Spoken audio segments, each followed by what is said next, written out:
We're gonna keep on doing it. We're gonna keep on reviewing. We're gonna keep on bringing. We're doing something if it's right. whack, it's whack. If it's whack, it's whack. Yes. It's whack. It's whack.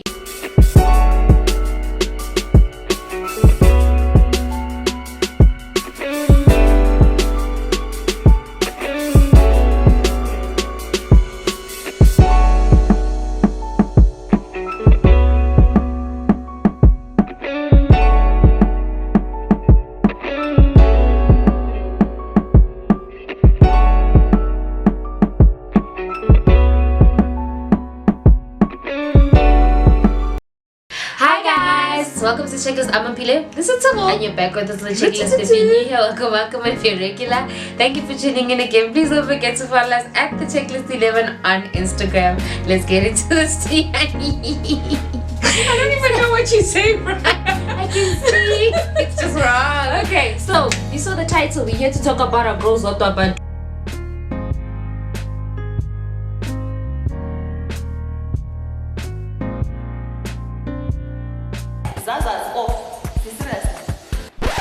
I'm very stressed, that's why I'm wearing them. You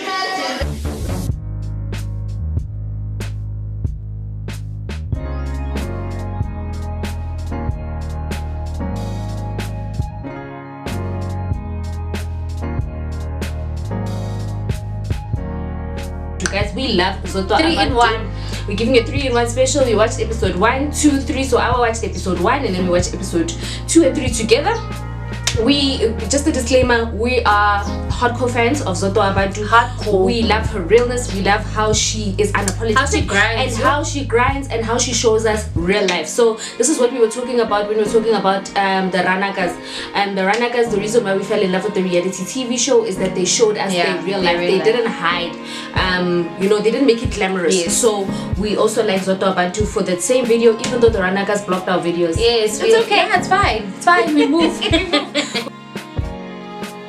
We move. So anyways, it starts off with Zodwa in the Eastern Cape. So she's there to get Muti from a witch doctor. So as we know, Zodwa had that public fallout with Sporty, and I think this is what also led her. Who Sporty is that boy. Oh, okay. Yeah, the first one that she introduced to us. Okay. No, not the first one. No, the second one. Yes. Oh, okay. Sporty.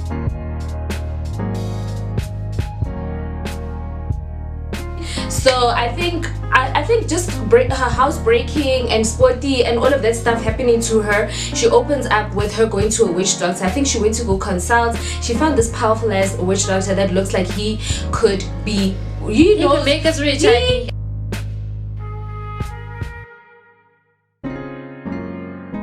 Is in charge of the Muti. Yeah. So I know he's definitely in charge of the Muti because he looks like he bought it Muti and nothing else.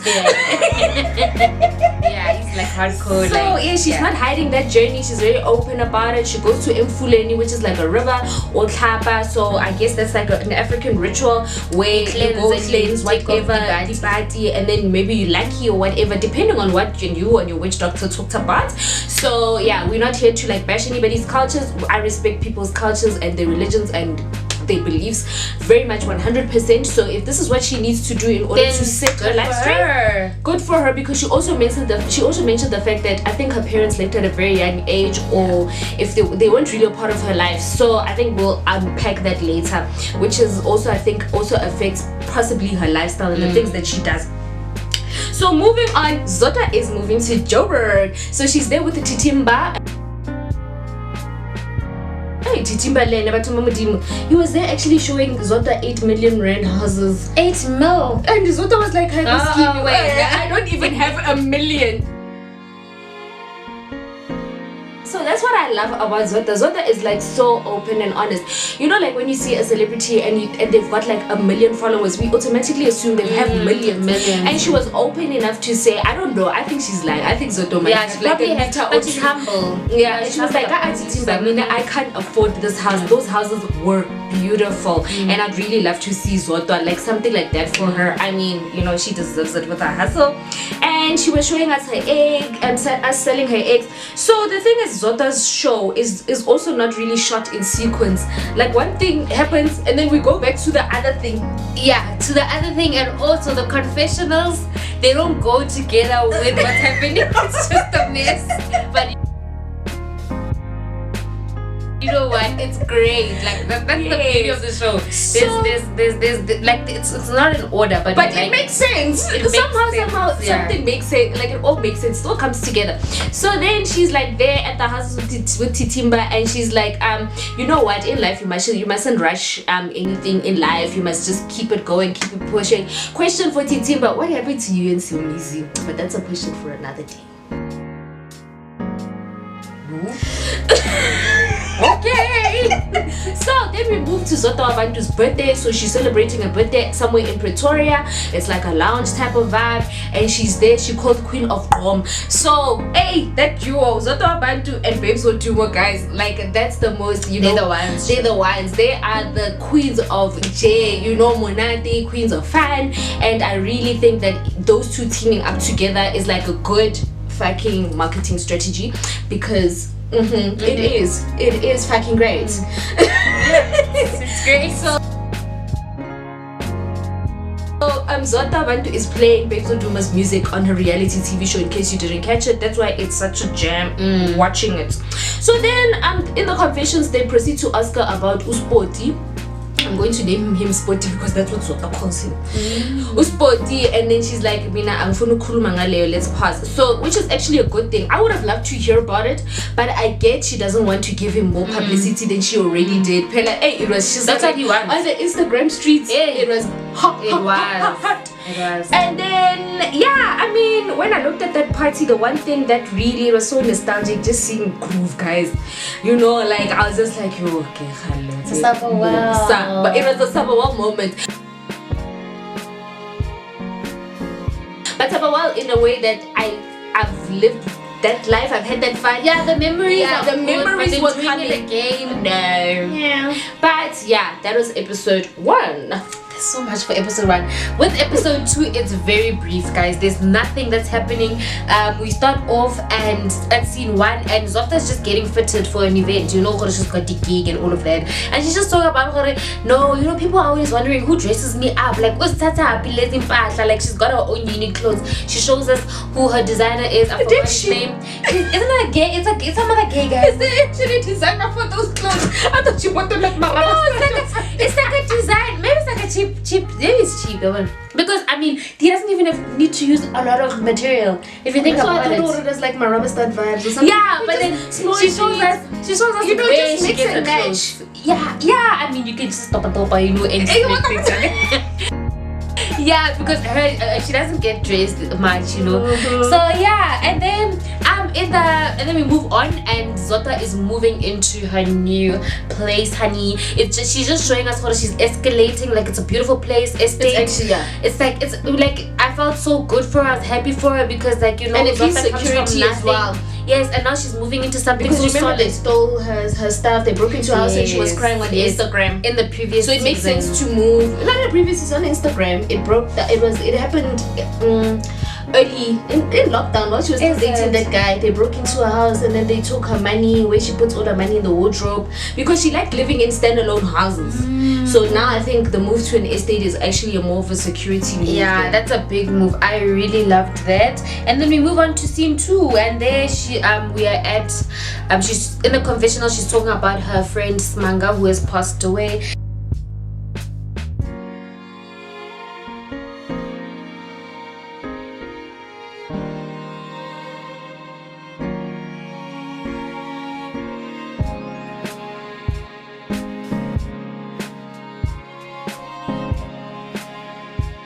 And all of that, and then we are at Smanga's memorial, and there's a lot of controversy around Smanga's death. Smanga, it was Zodwa's friend, but then they fell off, you know, they weren't talking anymore and all of that, because she felt like Smanga was a little bit jealous of her life, even though like she wanted what's best for him and she was taking care of him and she loved him and all of that. But then they eventually fell out, and then he passed away. Apparently allegedly Smanga was the M word. Yeah, was the M word. I don't want to say it by somebody, and they both were there at the memorial trying to hint who it was.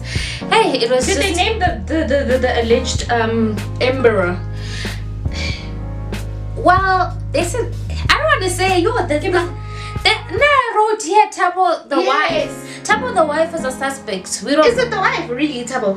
Oh yes, they did. Tabo, there was but then we don't know because Zota kept saying everybody kept grabbing the mic and saying, "Oh no, Marisi's there." You know, we heard this and that. Zota Lena, she spoke a piece. And then you know something that stuck with me is that to show whether that was actually is a dodgy death is that his casket broke. He almost actually fell out of his casket in the middle of the road. Yes. So I was like, yo, that's scary. So that one is like deep. enough. That never happens, you know, and when it does, it means the spirits, that spirit Yamuto is not at peace. So yeah. And usimanga weboxing njoba abekwe eAvalon mama ngithi uboshiwe izakhe wanikezwe ikhali ngangilapho usimanga eboshweliwe ngesibhithwa umuthi ukuthi angabonakala.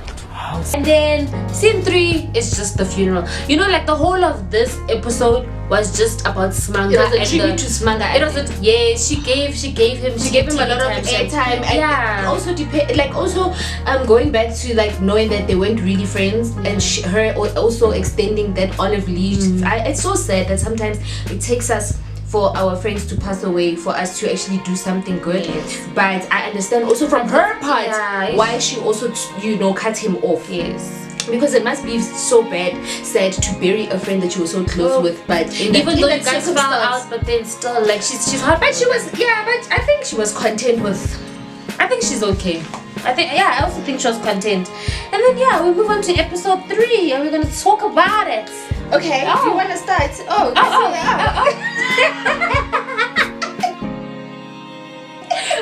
Okay, you can start. With episode 3, Zota, she shows like a glimpse of her talking to Kanyimbao about the affair that Zota had with Mandla. Was it Mandla? It was Mandla, eh? Season 1 Kanyimbao ati. So what's Mr.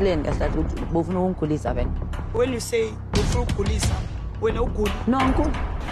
So that's why ngila test.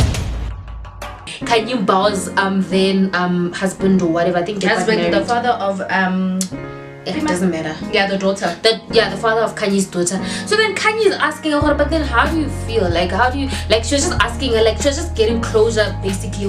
How do you feel when you should actually watch that interview. It's actually fun. They actually like each other. Do they? Yes, but it was just that clip that showed. Why didn't they show that? Because I know Kanye's a cool person. I also like Kanye. We also love Kanye, but we love Zodwa Wabantu. But then they good together. We don't know. And then Kanye's just asking her, but then Joe, how can you like do this? How can you sleep with? How can you sleep with Mama? And did you even use protection? All of that stuff. She's just asking her that and all of that. And then Zota confesses, oh no, I didn't use any protection and all of that. And we just move on to Zota going to get an HIV test just to prove that even though she slept without protection with these people men, assume that she's sexually promiscuous. She actually goes and tests, but she doesn't reveal. She's like, what's those test? She's like, if you want to find out the results, come and test me. And then Zota goes back home and she goes and confronts some of her past traumas with her family. So she says that when she was young, she used to sell alcohol till 3 o'clock in the morning, and she never used to get food. That was so painful. And she used to cry. Soap was hidden away from her. Like her family was just cruel towards her. She couldn't get anything, like food. They would hide food, they would hide soap, they would hide anything from her. She would suffer, So the reason why she's actually back there again is to confront these traumas, and the Nyanga says that she needs to do a cleansing ceremony. So they need to fix everything and make sure that when they do this ritual, everything is fine, because obviously you can't do a ritual on soil where there's lots of hims. Okay. So she calls the traditional healer, and the traditional healer explains to Tivela this is the case, that what needs to happen. This is what, and then Zota proceeds to tell us what this traditional healer has a monkey with no teeth, and a bastro. We are lawyer, and then we are lawyer. Zota are lawyer. You have to love Zota, guys. Her confessionals are lit, and she has busy simulating sex. When she was sipping on like brown liquor, she was busy doing like weird positions on that couch. Zota is like a spirit animal. She's like, she's like a spirit animal. She's a different kind. Like she doesn't care. She does. yeah. Yeah. So overall, I have no expectations for this particular reality TV show. I don't know what to expect because there's always like different curveballs. But we're gonna keep watching it because I mean it's fun each and every time. Even if like the episode is short or it's centered around one thing, it's so fun. Because It's how just confusing fun. was, guys. They're fire. Like they just Give us what we want, and Zodwa does that for us. Like I don't know, like underneath the character of Zodwa, I think sometimes we look at people like Zodwa that are so free and so open, as you know, that I don't know, like for me there's a level of sadness that I feel sometimes when I watch Zodwa, and I don't know why, and I'm just like, am I projecting, or is this like really the truth? And I'm like, I'm sure there's a level of trauma, or there's a deeper story. There's a deeper story That to we don't- Zodwa that we maybe yet to find out about her, because like I mean, we were even looking at her dancing naked, and not that I'm judging, like anybody can do whatever they want to do and whatever. Yeah. And I mean, even Zodwa Lene, I mean, even her dancing skills, guys, Zodwa just does that whole wind her Yeah. waist. But I was just like, you know what? I think Zodwa has been through a lot. She's seen a lot, and for her to actually put herself out there at that magnitude, I'm sure it takes a toll on her sometimes. Yeah, it does. But and people like that, we tend to forget that they are human at the end of the day. So we still love you, Zodwa. We love your show. We're gonna keep watching. We've always loved you, honey. And yeah, she We're just gonna shows keep a different side of reality Every TV. single time. You know, I mean, we like the glitz and the glamour, and we also like the gassy vibe. We love the gassy vibe. We love the rawness. We love everything about it. This, you know, as messed up as mixed up as this show is, I love it. This is what I want. Yes. This is what I want to see. So Yeah, just to escape from your own reality. yeah, so yeah, that's about it. That's Wrapping about it up it. now. Thank you guys for watching. We hope you guys enjoyed, and please watch Zodwa's show every Saturday at 8:30. Mogai. Moja Love, channel 157. Moja Life. Moja Life. And thank you, Moja Life, for never bringing down our videos. Yes, We've got videos that are blocked by Witiki Mzansi Mzansi Magic. Magic. But you know what? We move. We're gonna keep on doing it. We're gonna keep on reviewing. we're gonna keep on bringing We're these doing things. If something it's right. whack, it's whack. If it's whack, it's whack. It's whack. It's whack. Yes. Thank you guys. Bye. Bye.